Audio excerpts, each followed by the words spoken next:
This week on the Taking 20 podcast. Rovagug's worshippers make sacrifices and destroy valuable objects, hoping to wake the great beast. The worshippers tell each other that each life that they snuff out, each piece of art that they destroy, each work of labor that they bring tumbling down puts a crack in the prison that holds their god.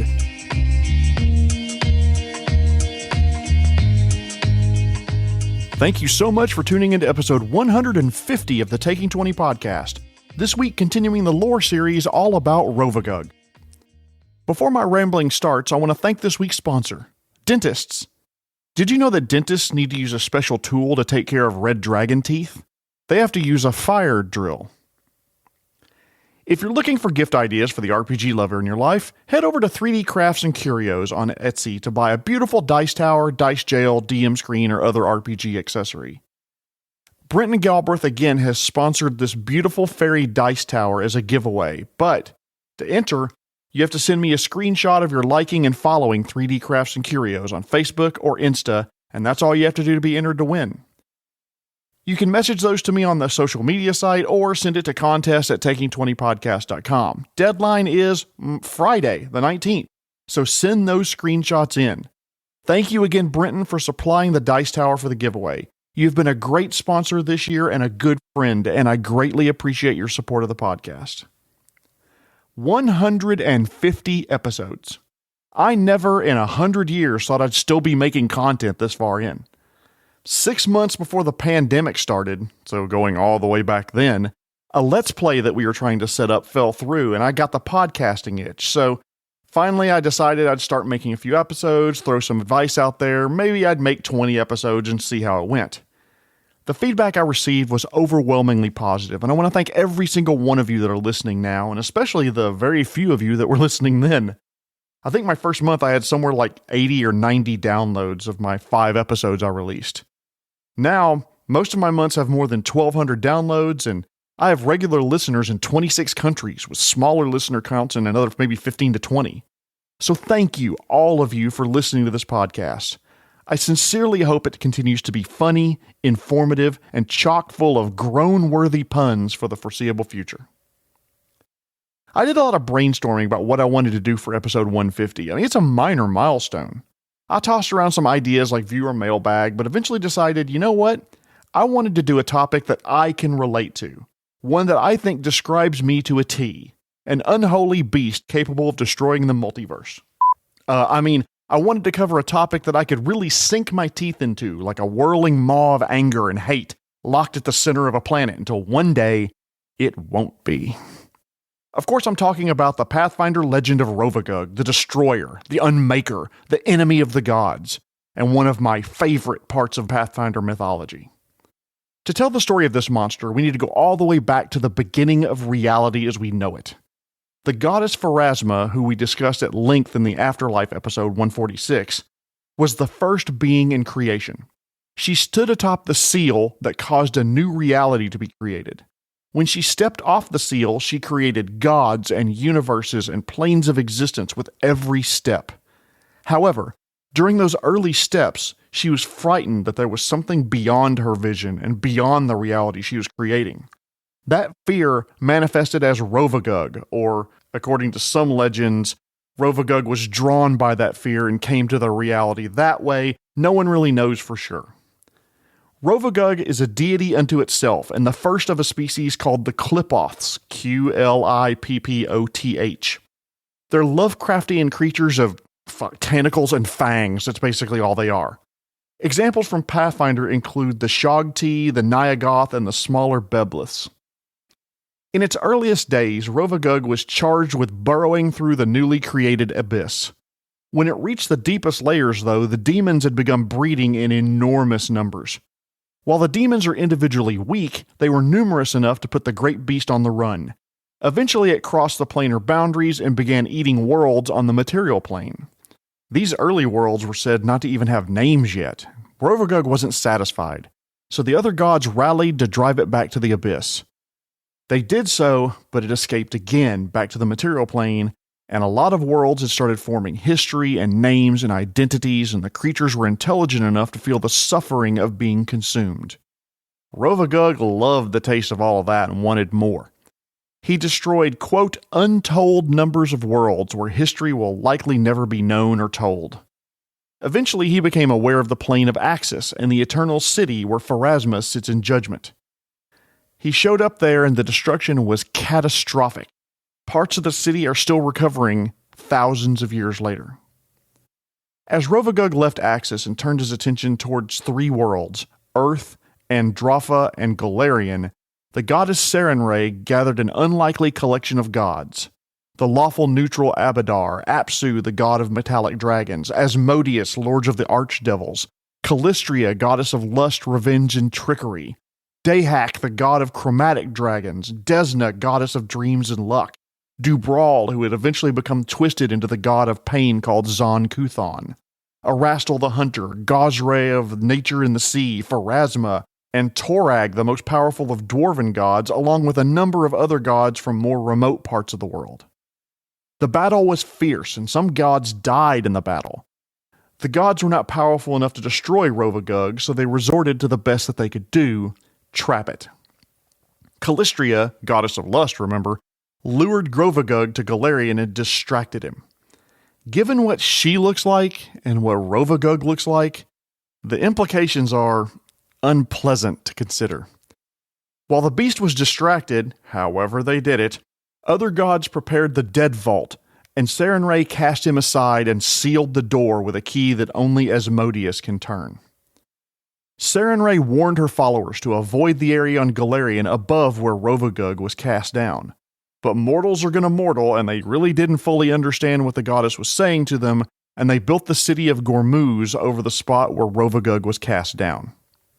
Unfortunately, the people living in Gormuz began to get corrupted by Rovagug's relative proximity, and eventually Sarenrae gave into her wrath.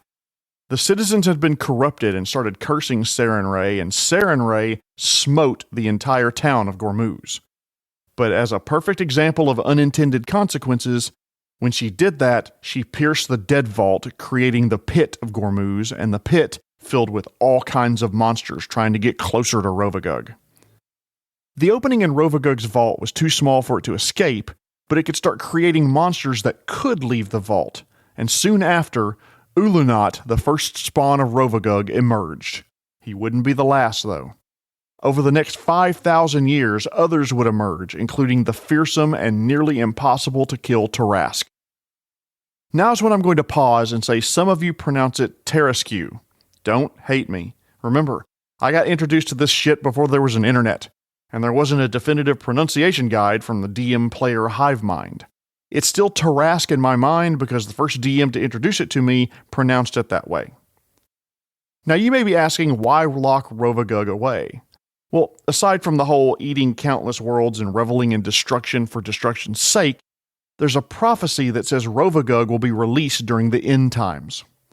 Supposedly there'll be a threat, another apocalypse of some sort, a potential fate that's so awful that Asmodeus himself will become desperate enough to release Rovagug, who will consume all of creation and then itself, leaving behind Grotus, see episode 146 for a little more on Grotus, to end this multiverse, and a survivor who will rebuild it anew.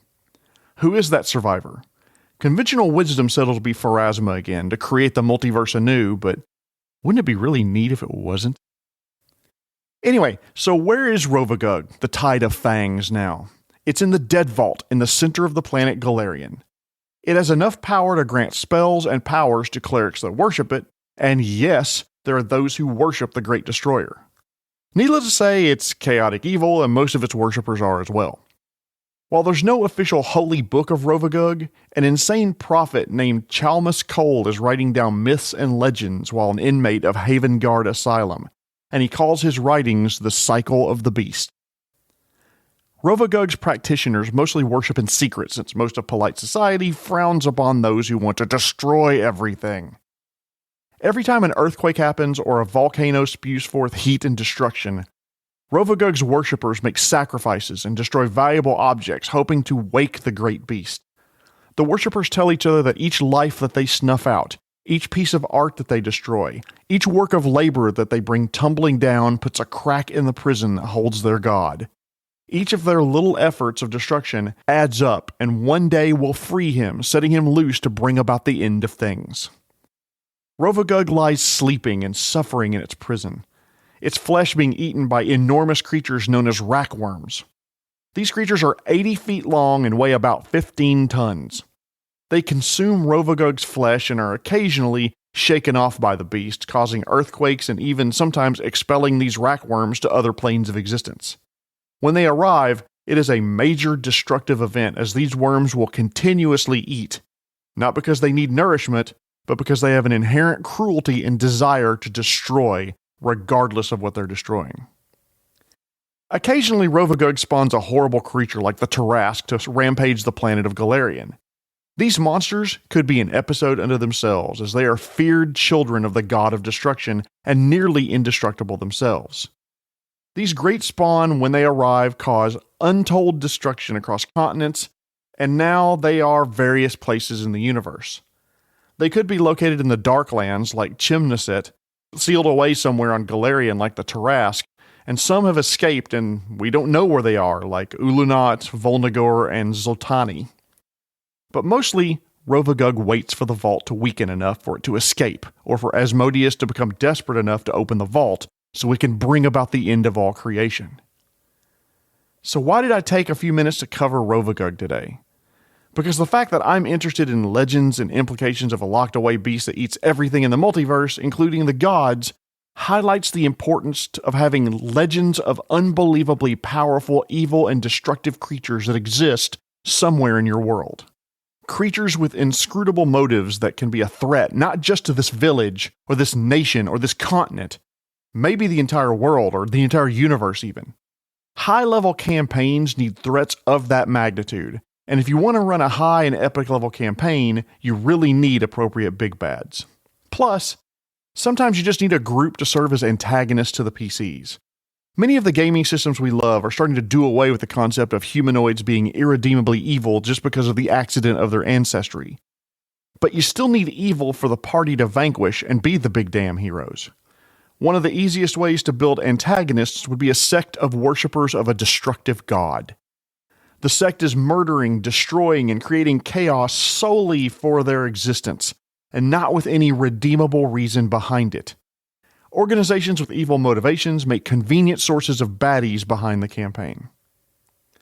So think about your world where the apocalypse is nigh and these powerful offspring are being released from their eternal prison in advance of a godlike being who's going to bring about the destruction of everything. Only your epic level party stands between the multiverse and utter oblivion. Write a campaign where the party has to collect assets for the Great War from good and evil beings alike to lead the fight against the monsters. I bet you and your players would have fun doing it. Shorter episode this week because my option was either like a 15-minute episode or a 40-minute one. I'm sure I'll cover the Great Beast in more detail again later on in the future because there's certain aspects I haven't gotten to and really don't have time. More importantly, don't forget about the contest. Beautiful fairy dice tower supplied by Brenton Galbraith of 3D Crafts and Curios. The deadline is Friday. Send me those screenshots of your liking and following 3D Crafts and Curios on Facebook or Insta. Tune in next week when we'll talk about one of the most feared side effects of tabletop role-playing game, burnout. But before I go, I once again want to thank this week's sponsor, dentists. Did you know that I have a dentist who loves to dance? She's great at the salsa, is light on her feet in the ballroom, but man, you should see her floss. This has been episode 150, continuing the lore series all about Rovagug in the Pathfinder universe. My name is Jeremy Shelley, and I hope that your next game is your best game. The Taking 20 podcast is a Publishing Cube media production. Copyright 2022. References to game system content are copyright their respective publishers.